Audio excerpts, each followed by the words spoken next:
Live from Your Mind Productions presents On the Threshold. Episode 7 Artistic License.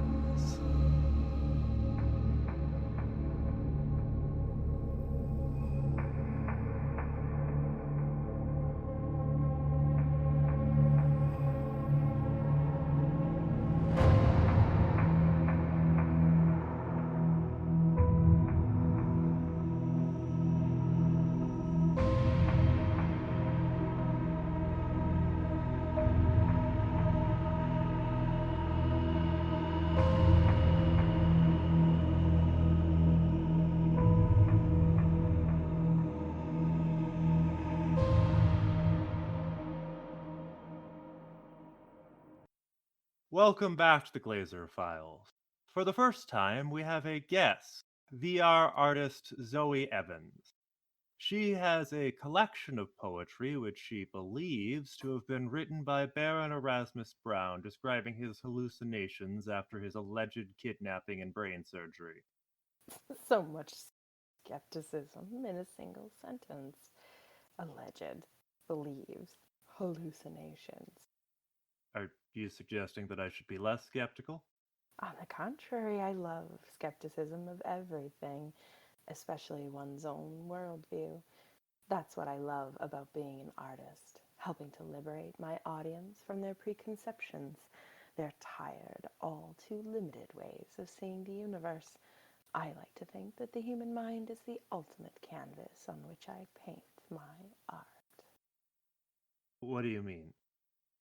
Well, ever since I was a little girl, I've been fascinated with how colors and music can so directly evoke emotions. Even without the context, the Jaws theme inspires the anxiety of a stalking predator. Beethoven's Pastoral induces the calm of a relaxed morning full of promise. National anthems stir patriotism, an inexplicable feeling of camaraderie with millions of people that the individual will never meet. It's as though the musician directly molds the will of the listener, bypassing their conscious mind to reach a deeper aspect of their psyche. If that's your goal, then why not go into music? Oh, music is hardly the only way to circumvent what you would call the rational mind. I would have just as easily explained it with the psychological effects of colors, but I was mindful of the fact that your listeners are listening and not seeing. I always try to take full advantage of the strengths of the medium.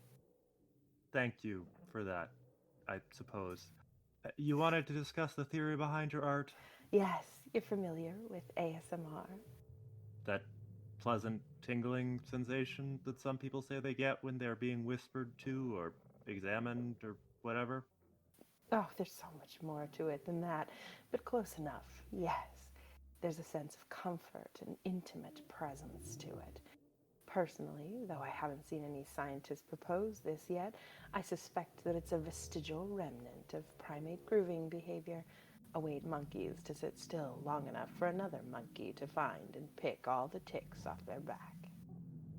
So, in your art, you're trying to produce an ASMR effect in viewers? No, no, nothing quite that simple at all. No, I'm seeking far deeper revelations. You know what I've always found strange about ASMR? It seems that a massive number of people can experience it when exposed to the right stimuli, but it haven't ever been named or talked about widely at any point until 2010 or so. And So, assuming it's not a new phenomenon, that means that humans have been having this experience, or at least been able to have this experience, for hundreds of thousands of years, but haven't expressed it to each other at all for millennia. Well, with a few exceptions on the fringes. So, that invites the question of what other unknown mental states are just waiting to be inspired by the perfect arrangement of stimuli. What unimagined worlds are yet to be discovered within our own minds? Discovering and inspiring those states is the purpose of my art. But how would you even go about finding totally new mental states using art? I would think it would be much easier to do that scientifically or, you know, with drugs. Oh, you're not entirely wrong that chemical alterations are often the quickest way to induce some of these types of experiences. There's a good reason that Tiago Cabral used ayahuasca to commune with O Año Mutilado, and brain scans have found that deep meditation and religious experiences are almost neurologically identical to taking various psychoactive drugs. But for an artist like me, where's the fun or challenge in that? Besides, we artists have traditions of our own on which to build. What do you mean? Are you familiar with Jerry Hunt? Uh, I'm afraid not. Jerry Hunt was a truly brilliant experimental composer, occultist, and technical engineer from Waco, Texas. Did you say occultist? Yes, a Rosicrucian since the age of 14, he was something of a prodigy in the field, as he was in so many things.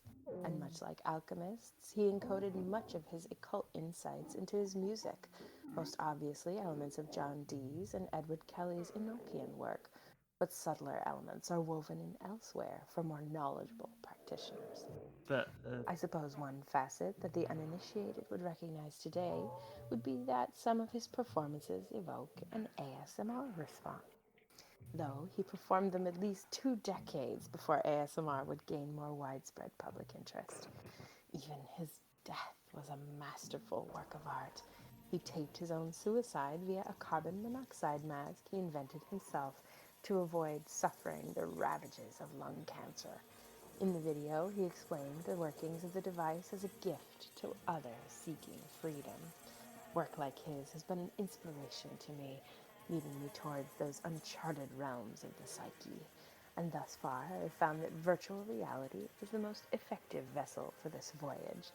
It allows the artist near complete control of the viewer's experience, free from physical limitations. you wanted to talk about your cathedral? Yes, the Cathedral of Bar Shahat, a virtual reality experience I finished in 2018. It's intended to evoke the inversion of religious ecstasy. I'm sorry, the inversion of religious ecstasy? Yes, religious ecstasy is a well documented phenomenon throughout the world, wherein the individual experiences a sense of divine transcendence, of timelessness, of the unity of all things, of revelations beyond words. It is the sort of experience that forges a sense of cosmic purpose. It's also the sort of experience that prophets are prone to telling others about, which is why they are the foundations to religions. Humans hunger for the hope and certainty blazing from these prophets' convictions to give meaning in their own lives, even if the follower's own grasp is a merely dim reflection of the prophet's fading dream.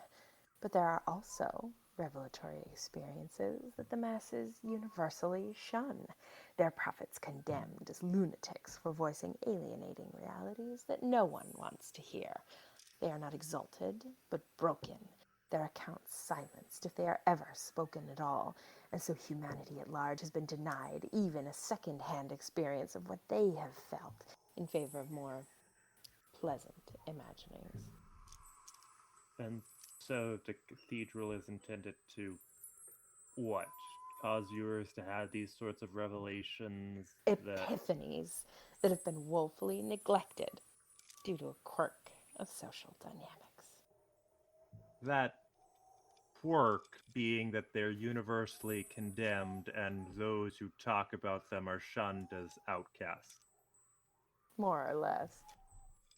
And that's what you want to have happen to your viewers? Oh, most of them will only experience a shadow of the full effect. But then, a mind must be specially suited or perhaps prepared for the totality of it. I find that when I'm watching the subjects, I can typically tell how much of the experience will fully embrace them by the time they reach the altar on which lays the corpse of Jesus Christ.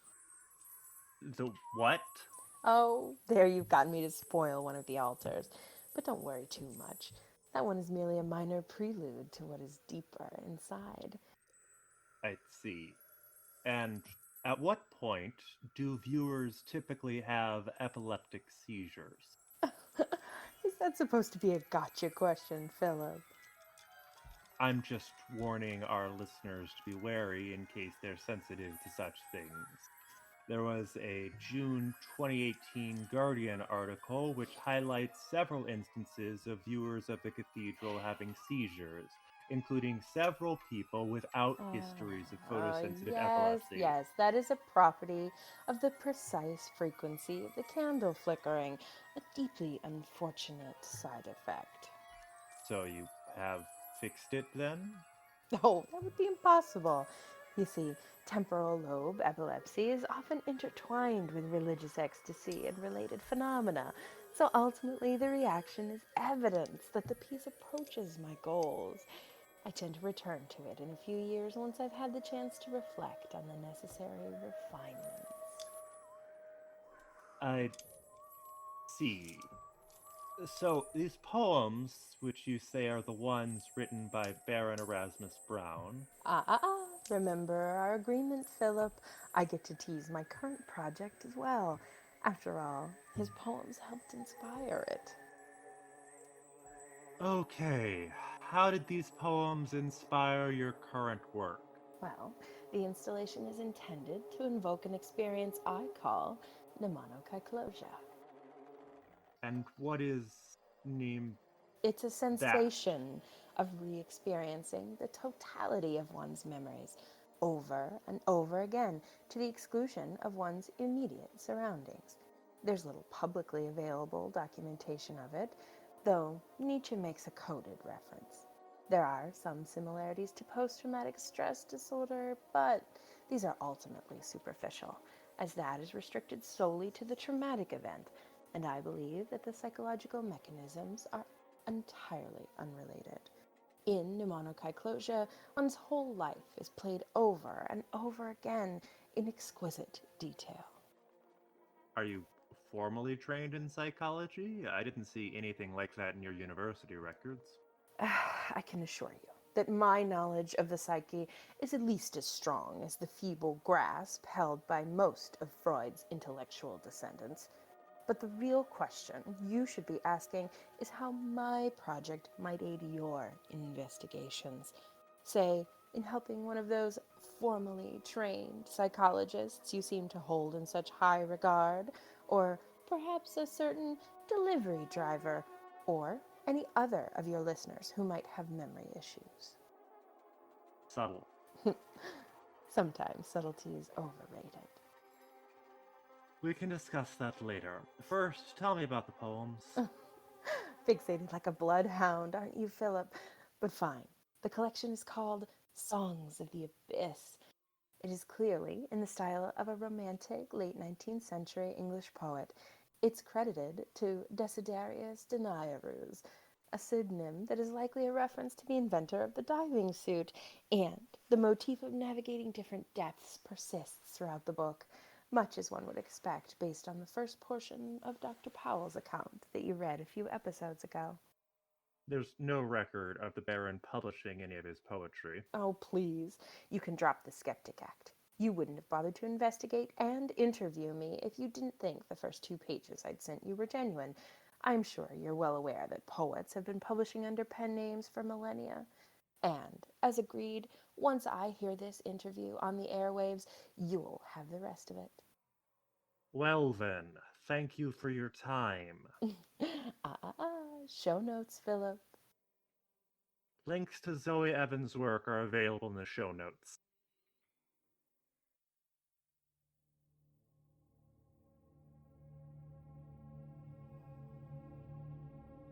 I'm Gregory Moss, creator of On the Threshold. I'd like to thank Dakota Clark for voicing Zoe Evans today. I'd also like to thank Rod Stasek for letting us use Jerry Hunt's distinctive music for background in this episode. He didn't even ask for me to mention him, but if you really want unique music with occult influences, I'd recommend checking out Jerry's work. And if you're finding that the strange sounds of On the Threshold are resonating with something deep inside your own soul, then please Sing of it to others, that they might join our ever-growing chorus. Every new voice adds immeasurably to the beauty that we can make together.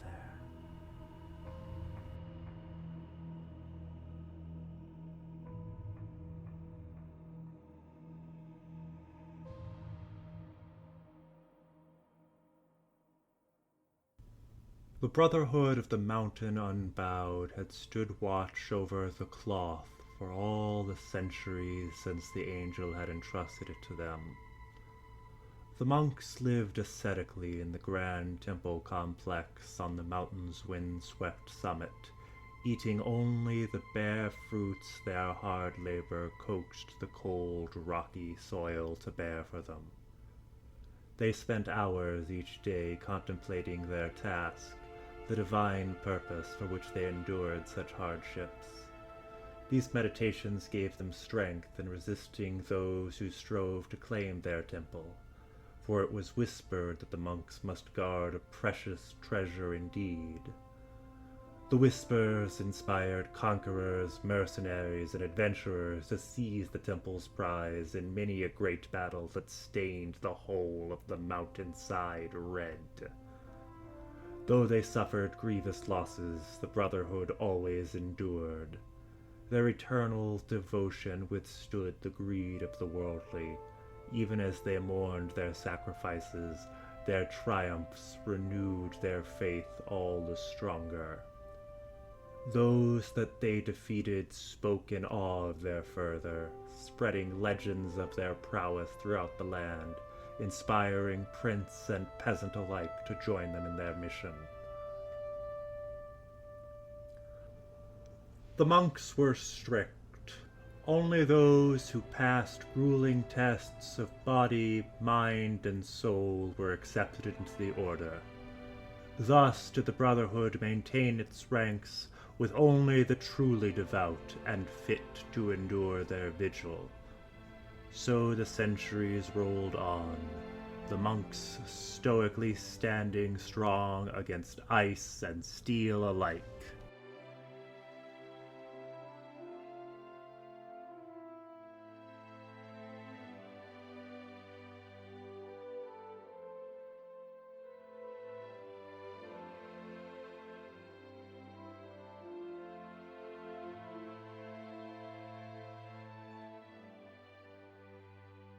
On another blisteringly frigid day on the mountain top, a sudden flash of light outshone the sun.